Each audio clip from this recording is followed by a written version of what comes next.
कभी कभी ऐसा एनर्जी आता है ना कि जैसे कुछ बड़ा करते हैं, कुछ अलग करते हैं, ऐसा काम करेंगे दुनिया जीत लेंगे। एक अंदर से एक फायर आता है ना, एक स्पार्क आता है ना, और इस स्पार्क के वजह से हम लोग कुछ ना कुछ कर लेते हैं। बट प्रॉब्लम वहां आता है जब ये हमको कुछ लॉन्ग टर्म में करना होता है, जब हमको कुछ बड़ा चीज करना होता है, जब हमको ऐसा कुछ काम करना होता है जिसके लिए टाइम बहुत लेंदी हो जाता है, महीना साल लग जाता है, तब वो स्पार्क काम नहीं करता है ना। क्योंकि वो जो स्पार्क है, उस स्पार्क का नाम ही है मोटिवेशन। मोटिवेशन एक ऐसा चीज है, समझो एक गाड़ी, जिसमें तुम मोटिवेशन को एज अ स्पार्क प्लग समझ सकते हो। उस स्पार्क प्लग तुम्हारा इंजन चालू कर सकता है, बट उस स्पार्क प्लग के थ्रू तुम्हारा इंजन रन नहीं कर सकता है ना। उस इंजन को रन करने के लिए क्या चाहिए तुमको? फ्यूल। तो कितना फ्यूल चाहिए ये डिपेंड करता है तुमको कितना दूर जाना है उसके ऊपर, और उस फ्यूल का नाम है डिसिप्लिन। तो तुम्हारा स्पार्क हो गया माइंडसेट, फ्यूल हो गया डिसिप्लिन। तुम्हारा माइंडसेट ठीक रहेगा तभी ना तुम उस डिसिप्लिन को साथ में लेके चल पाओगे। इसलिए मोटिवेशन के भरोसे पे अगर जियोगे तो वो स्पार्क कभी जलेगा कभी बुझेगा, कभी जलेगा कभी बुझेगा, पर लॉन्ग टर्म सक्सेस मिलना ऑलमोस्ट नामुमकिन है। उस स्पार्क के थ्रू तुम कुछ छोटा शॉर्ट टर्म जो इमीडिएट कर सकते हो वैसा कुछ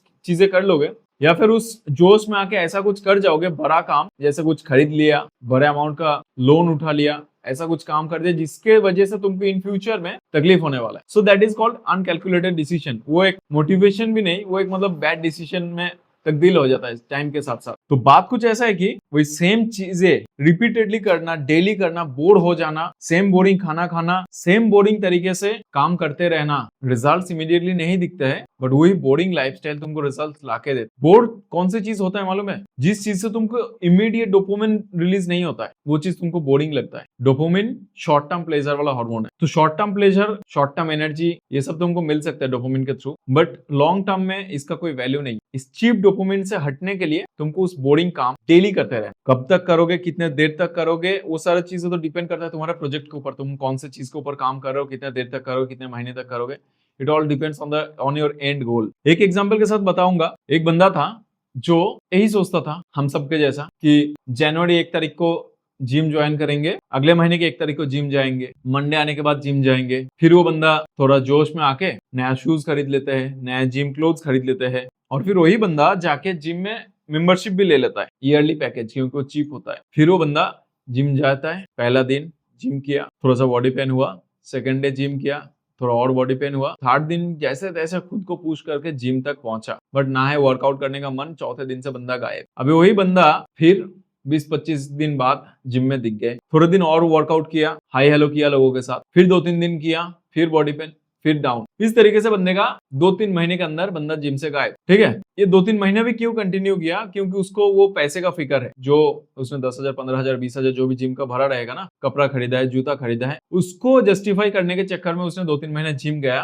फिर बाद में उसने गिव अप कर दिया और सोच लिया मेरे लिए ये चीज नहीं है। दोस्तों के सामने बता दिया कि this is not my cup of T, ये मेरे लिए नहीं है यार, ये जिम विम जाना and all this, I am not made for it, made for this. But वही बंदा शुरू किया था मोटिवेशन में आके, क्यों? उसके सामने 5 फिटनेस वाला वीडियो आया रहेगा, 2-4 दोस्त लोगों को जिम जाता हुआ देखा रहेगा, या इनफैक्ट एक ओवरऑल एक फिटनेस वाला माहौल चालू है सोशल मीडिया पे, ये देख के बंदा जिम ज्वाइन करने का डिसीजन लिया था। फिर थोड़े दिन बाद वही सेम बंदा स्टार्टअप का थॉट आया, कुछ किताबें पढ़ लिया, कुछ वीडियोस देख के एक नया बिजनेस चालू कर दिया। थोड़े दिन कैश फ्लो जब तक ठीक ठाक था तब तक ओके था। धीरे धीरे जब बिजनेस में कंपटीशन और डिफिकल्टीज की वजह से बिजनेस जब थोड़ा स्लो होने लगा, बंदा बिजनेस से गायब हो गया। 3 से 6 महीने के अंदर उसने गिव अप करने का सोच लिया।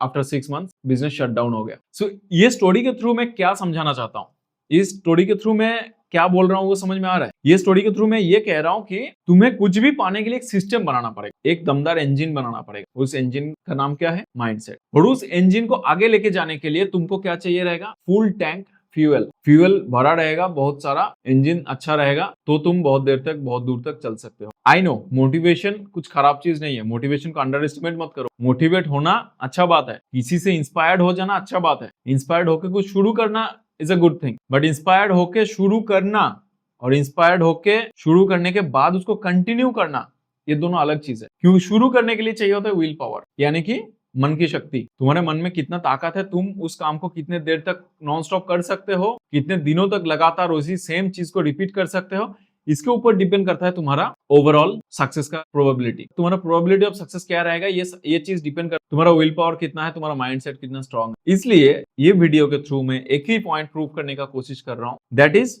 Motivation is like a spark plug in your car. ये आपके गाड़ी को अप एंड रनिंग नहीं रख सकता है, क्योंकि उसके लिए चाहिए आपको एक सिस्टम, और उस सिस्टम का नाम है डिसिप्लिन। ये डिसिप्लिन जिंदगी में लाओगे, बोरिंग चीजें रिपीटेडली करोगे तो विद टाइम रिजल्ट्स मिल जाएगा। डिसिप्लिन के साथ करो, नॉन स्टॉप करो, for a particular period of time करो, कंसिस्टेंट रह के, तो रिजल्ट ना मिले ऐसा हो ही नहीं। रिजल्ट्स मिलना ही है, रिजल्ट्स मिलना तय है। एक और एग्जांपल के साथ समझाता हूँ। जैसे समझो कोई एक स्टूडेंट है, वो स्टूडेंट सामने एग्जाम आ रहा है ये सोच के मोटिवेटेड हुआ, और मोटिवेटेड होके एक दिन पढ़ने बैठा और 10-12 घंटा पढ़ लिया। दूसरे दिन somehow he managed to study for 8 hours। तीसरे दिन 6 घंटा। चौथे दिन से बंदा गायब। 5-6 नंबर दिन से बंदे का same routine, Netflix, chill, time pass, खेलना कूदना, यार दोस्तों के साथ घूमना सब चालू हो गया। क्यों हुआ ये पता है? इसका एक बहुत बड़ा रीजन है कि बंदे ने शुरू में ही ओवर कमिट कर दिया, ओवर डू कर दिया। एक दिन में 12 घंटे का पढ़ाई कर लिया, और वही बंदा अगर 12 घंटे की जगह 4 घंटा फुल फोकस और इंटेंसिटी के साथ पढ़ाई करेगा तो he can bring a bigger and better result. So मैं ये कह रहा हूँ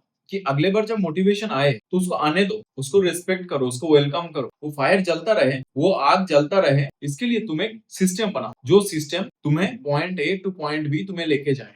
तुम जो लाइफ में चाहते हो, तुम्हारा जो करंट स्टेटस है, तुम्हारा जो गोल है, जो भी तुम चाहते हो लाइफ में, point A to point B तुमको लेके जाने के लिए तुमको चाहिए एक ट्रांसपोर्टेशन, एक व्हीकल, और उस व्हीकल का नाम है सिस्टम। ये सिस्टम बिल्ड करो, that system is called discipline. So ऐसे ही और लाइफ चेंजिंग ट्रांसफॉर्मेटिव वीडियोस को देखने के लिए चैनल को सब्सक्राइब करो, क्योंकि इस चैनल पे हम इसी टॉपिक पे बात कर, लाइफ के ट्रांसफॉर्मेशन, कैसे तुम अपने आप को बदल सकते हो। क्योंकि तुम्हारे भी दिमाग में है ना एक बेटर पिक्चर, बिगर पिक्चर तुम्हारे खुद के बारे में।